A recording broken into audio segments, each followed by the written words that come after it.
좋은 일자리나 편의시설은 대도시에 밀집해 있다 보니 중소형 도시나 인구 밀도가 낮은 지역은 상대적으로 소외되기 쉽습니다. 민원 업무 역시 도시 규모에 따라 차이가 있기 마련인데요.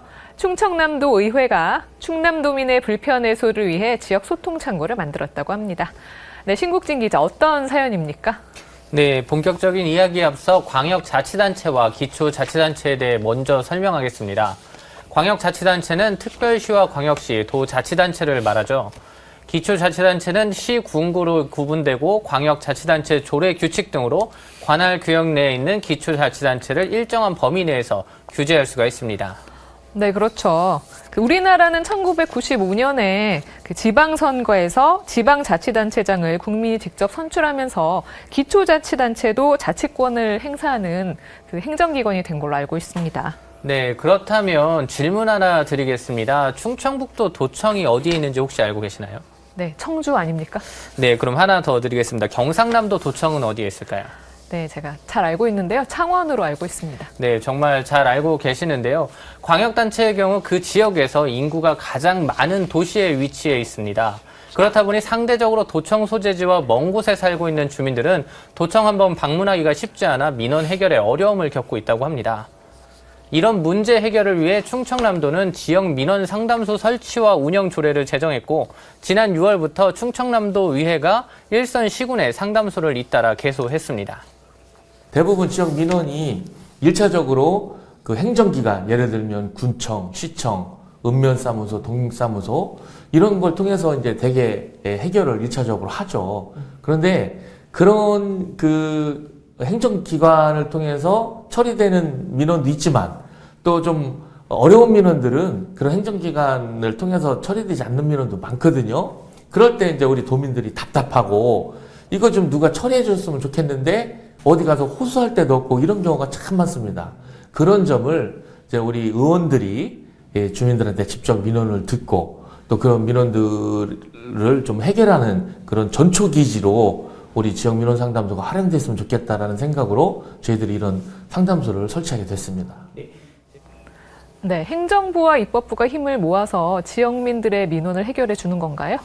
네, 주민 입장에서 민원 해결을 위해 도청을 방문하는 것도 어렵지만 실질적인 해결까지는 시간이 많이 소요되는 경우가 많다고 합니다.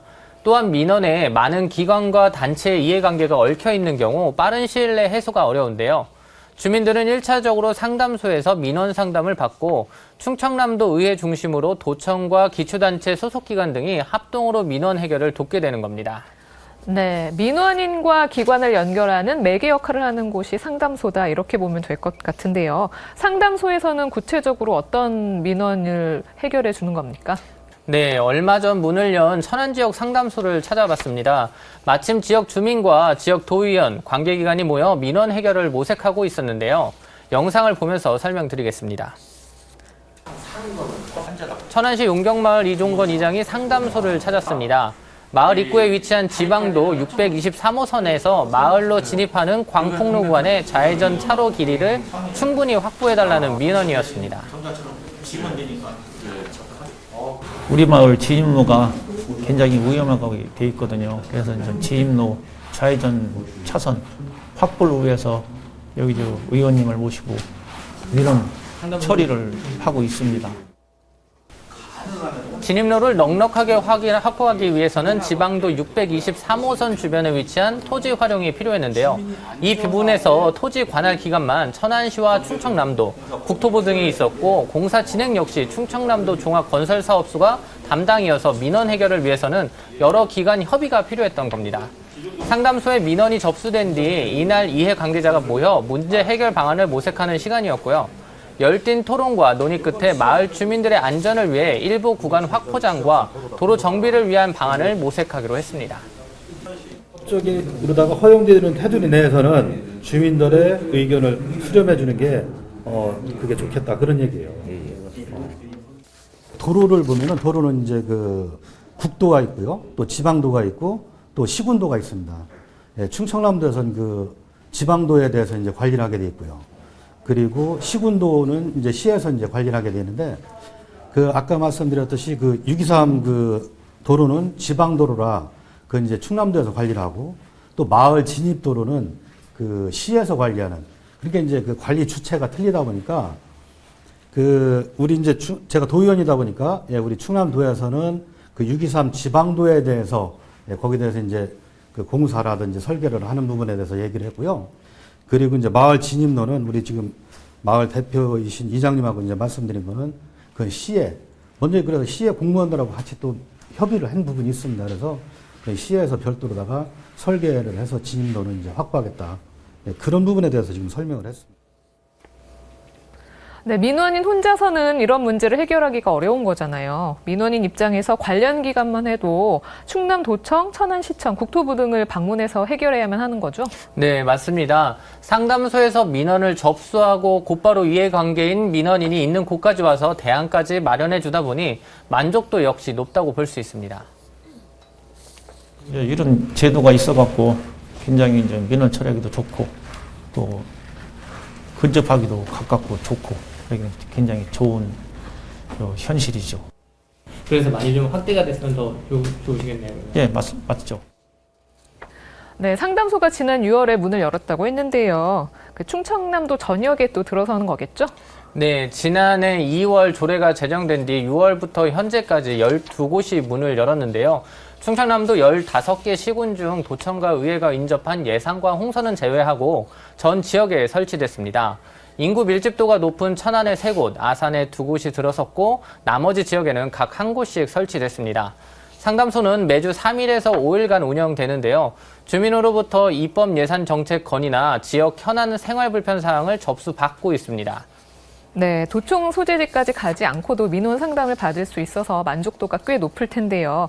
관련 사업이 꾸준히 확대되면 더 좋겠네요.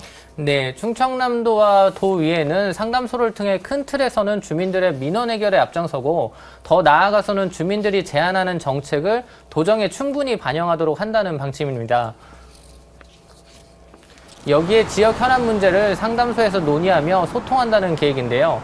저희가 취재를 위해 상담소를 찾았을 때도 충청남도 학원연합회에서 상담을 위해 상담소를 찾았습니다. 코로나19 상황에서 학원이 겪는 어려움을 지역구 위원에게 토로하기 위해 방문했던 건데요. 연합회 회원들의 의견을 수렴하고 충청남도와 천안시에서 지원이 필요한 부분은 충분히 검토해 지원하는 방안을 찾아보기로 했습니다. 네, 상담소는 주민과 행정기관 간의 그 소통 창구 역할을 하면서 또 주민 불편 사항이 바로바로 해결될 수 있도록 지원하고 있는 거군요. 네, 맞습니다. 충청남도 의회 역시 앞으로 상담소 운영을 활성화해 주민들이 만족하는 충남 도정을 만드는 데 이바지하겠다고 밝혔습니다. 우리 지역 주민들이 도청에 가야 될 민원이라든지 아니면 시에 가야 될 민원도 많이 있습니다만은 우선적으로 도에서 처리할 민원은 우리 지역 상담소에서 적극적으로 주민들을 위해서 눈높이에 맞춰서 같이 이제 일러드리고 또 해결할 부분이 있으면 의원님과 함께 의논을 해서 적극적으로 해결해 나가고 있어서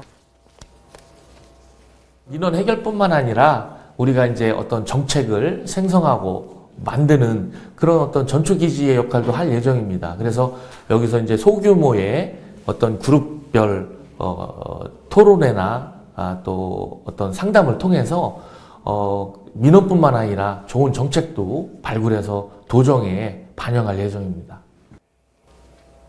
지방의회의 핵심 역할 중 하나는 행정부를 감시하고 견제하는 기능인데요. 충청남도 의회의 지역 민원상담소는 주민과 지자체의 소통창구 역할을 톡톡히 하고 있습니다. 행정부를 감시하는 역할은 물론 주민들의 불편 해소를 돕는 충남도 의회와 충남도 사례 다른 지자체에서도 참고하면 좋겠습니다. 네, 신 기자 잘 들었습니다.